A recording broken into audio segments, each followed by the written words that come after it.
Assalamualaikum warahmatullahi wabarakatuh. Terjadi lagi pimpinan pondok pesantren melakukan tindak yang tidak senonoh terhadap santriwatinya.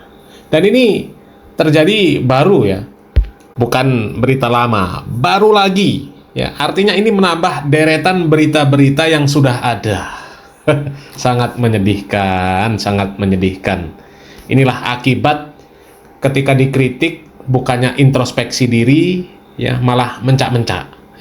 Itulah akibat ketika terjadi hal-hal yang seperti itu, bukannya introspeksi diri, tapi malah ngelak, ngeles, mengatakan itu bukan pesantren, itu bukan kiai, itu bukan pimpinan pondok pesantren, itu cuma padepokan, itu cuma panti asuhan,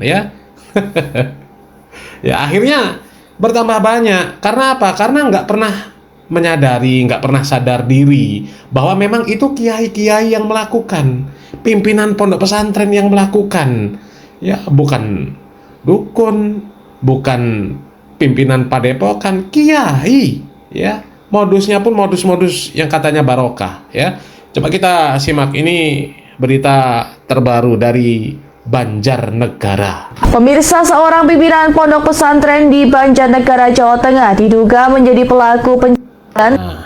Di Banjarnegara, Jawa Tengah, pimpinan pesantren lagi terhadap santrinya. Modus yang digunakan pelaku menyamarkan aksinya dengan dalih agar korban lancar membaca Al-Quran. Seorang pimpinan pondok pesantren di Kecamatan Pejawaran, Kabupaten Banjarnegara, Jawa Tengah berinisial N berusia 52 tahun diamankan Satreskrim Polres Banjarnegara atas dugaan penjarahan terhadap 4 santri perempuan yang 4 korbannya 4 yang masih di bawah umur. Menurut polisi, perbuatan tersebut diduga dilakukan pada April 2026. Baru April 2026, Mei, Juni. 2 bulan, 2 bulanan lah. Pelaku menggunakan modus meminta korban memijat tubuhnya, kemudian berdalih tindakan itu merupakan bagian dari ritual agar korban cepat dan lancar membaca Al-Quran. Coba. Apa hubungannya coba mijitin orang supaya lancar baca Al-Quran? Kok begitu mudahnya mereka dikibuli?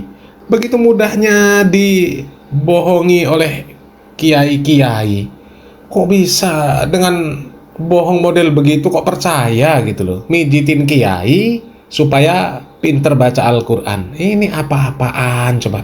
Setelah menerima laporan, penyidik melakukan penyelidikan dan memeriksa setidaknya 13 saksi, termasuk para korban. Polisi juga mengamankan sejumlah barang bukti yang berkaitan dengan perkara tersebut. Tersangka sempat diduga akan melarikan diri dengan memanfaatkan keberangkatan ibadah haji. Namun sepulang dari Tanah Suci, pelaku berhasil diamankan petugas di Bandara Soekarno-Hatta dan kini ditahan di rutan Banjarnegara. Kaburnya ibadah haji. Waduh, ya Allah. Ibadah cuma untuk ngelabui yang model-model begitu, untuk mengelabui perilaku yang nggak senonoh. Ini aduh, parah. Terjadi kurun waktu April 2026 dengan korban sejumlah 4 anak di bawah umur. Kemudian korban tersebut keseluruhan merupakan santri di pondok yang mana tersangka ini adalah sebagai pemilik pondok tersebut. Kemudian kami jelaskan tersangka melakukan perbuatannya dengan cara memanggil para korban tadi dapat masuk ke kamarnya secara parsial ataupun secara terpisah bergantian. Kemudian diminta untuk memijat bagian kaki, kemudian berlanjut untuk memijat alat kelamin oleh pelaku, sehingga pelaku menggunakan kesempatan tersebut untuk mengelabui korban, yang mana modus dari pelaku ini sendiri, pelaku beralibi bahwasannya ini adalah teknis atau cara untuk korban mendapat ijazah kelolohan, yang mana ijazah ini adalah ijazah tidak tertulis, yaitu istilah yang digunakan oleh pelaku sehingga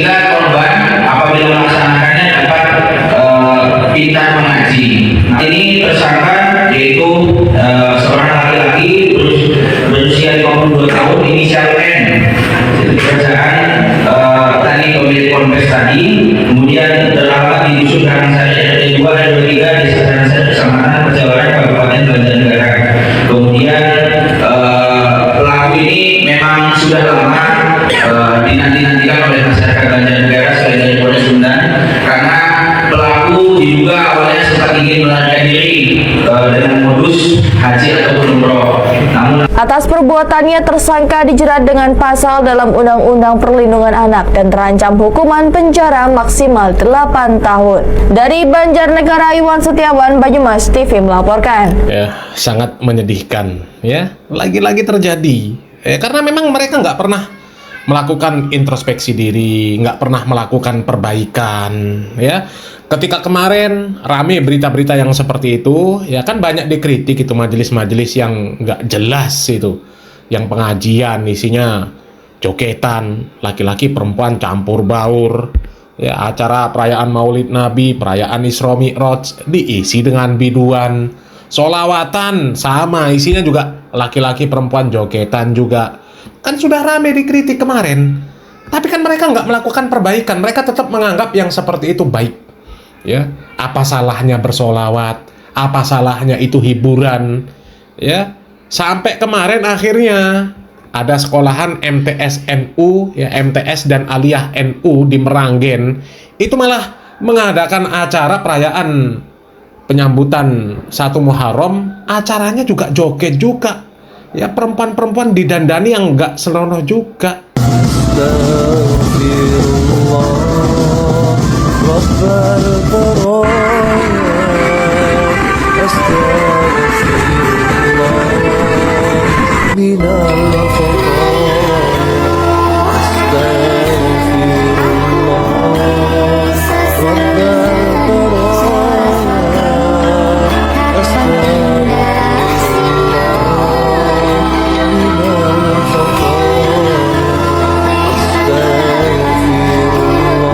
Coba ya, majelis yang seperti itu terus ada di kalangan NU. Heran ya, apa mereka nggak ngerti sih yang seperti itu kemaksiatan, apa nggak ngerti gitu loh.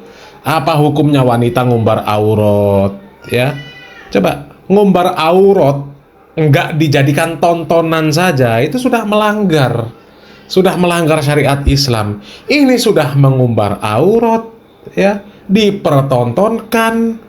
Dan penyelenggaranya pun madrasah sanawiyah, madrasah aliyah NU, ya ormas yang katanya ormas yang sudah menjadi agama, ya yang nggak ikut ormasnya neraka, ya ormas yang katanya urusan agama harus dipegang oleh kalangan mereka. Kalau dipegang selain dari kalangan mereka salah semua. Lah kok ternyata begini modelnya, ya kalau modelnya begini terus-terusan, nanti bentar lagi muncul lagi berita itu. Tunggu saja kalau nggak percaya ya. Salam akal sehat. Barakallahu fikum. Wassalamualaikum warahmatullahi wabarakatuh.